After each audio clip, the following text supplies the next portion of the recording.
lights, please. Ladies and gentlemen, Brandon's 18, Black Belt Academy, Black Belts. Give them a hand, please.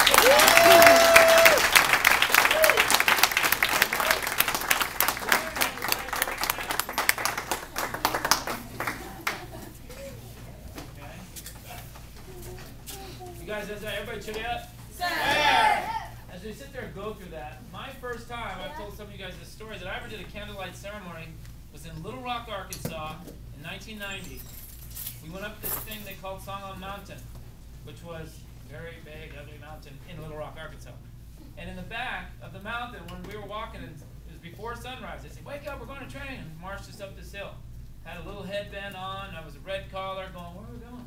Okay, faster, faster, faster. We get all the way up there. It took so long to get up there that sun was rising. And there was Grandmaster, Eternal Grandmaster Lee, our current Grandmaster, who was the 8th degree at the time, Chief Master Allmeyer and Chief Master Clark, and Chief Master GK, Chief Master, all sitting on this rock side, right?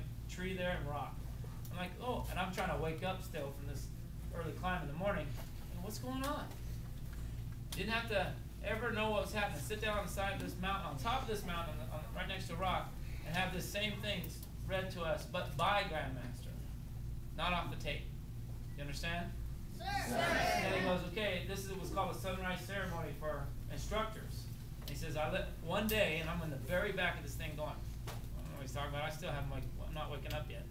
And he says, one day you'll be doing this, so please make sure you understand the meaning of it. The soap and the candle, you guys are making sacrifices. We have a bunch of you guys, whether you like it or not, that are being looked up to by a bunch of other students. You're being a leader, whether you like it or not. You understand? Yes, sir. I know you guys love it. Okay?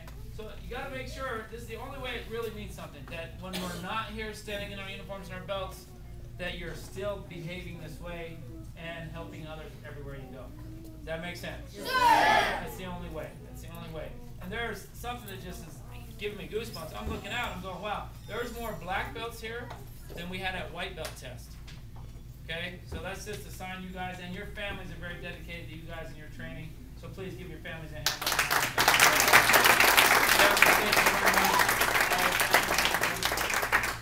We're going to bow it out right now, and this has to be the loudest thing you've done ever. Yes, sir. Yes, sir. But in the meantime, just give it up for your floor judge, Mr. Avant, please.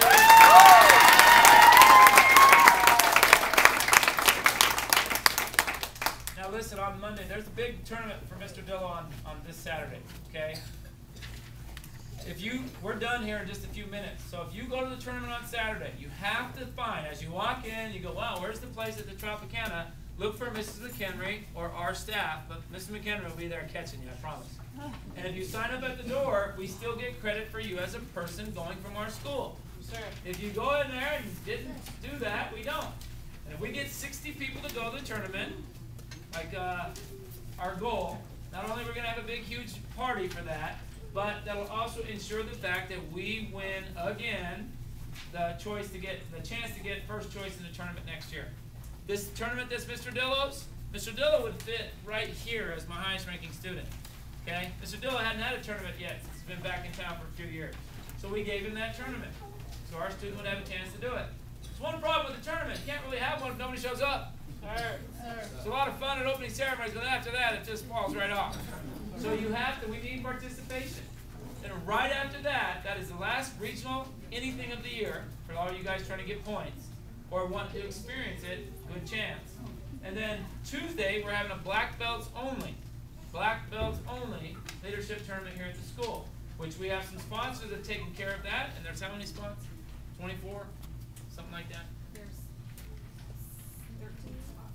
There's 13 spots left. That means it's free. The mini tournament next week.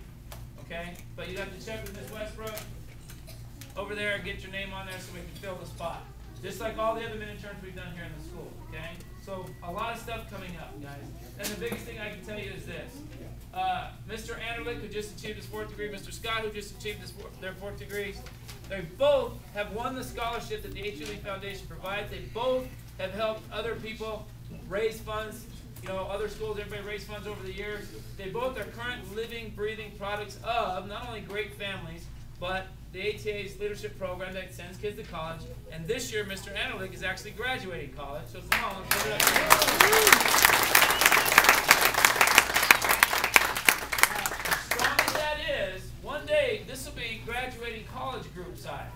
who've all earned their own way and all been able to pay their own way.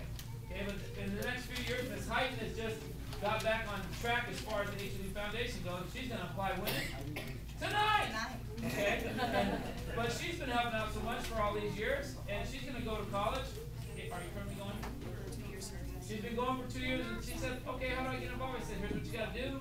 So she already just simply has to apply. She'll be winning. Ms. Westbrook is going to be our candidate this year. She's graduating high school. She's been 8 years straight putting her time and effort into helping others, and so she is going to be the winner this year. Both of them. I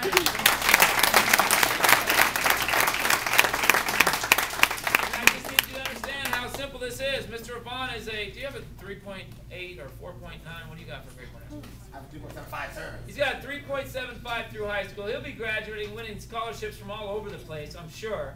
But one thing that he does, last night I told you this, or I told you this already, but last night I said, Mr. Vaughn has a goal to become a world champion.